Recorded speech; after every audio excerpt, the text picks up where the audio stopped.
Party office গুড়িয়ে দিয়ে ভাবছে তৃণমূলকে উৎখাত করব, দুর্বল করব। আরে ফুটপাতে থাকবো, তোদেরকে হারাবো, বাংলা থেকে উৎখাত করব, কথা দিয়ে গেল। দেখি কত ক্ষমতা, কি করবেন, কি করবে বিজেপি?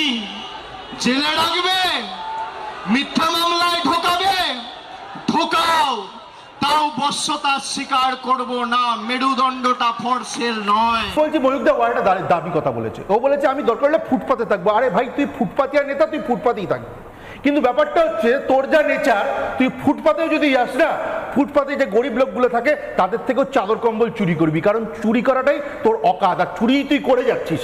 বালি, কয়লা, গরু, পাথর, কি চুরি করেনি এই ছেলেটা? 12 পাস, একটা ভাইপো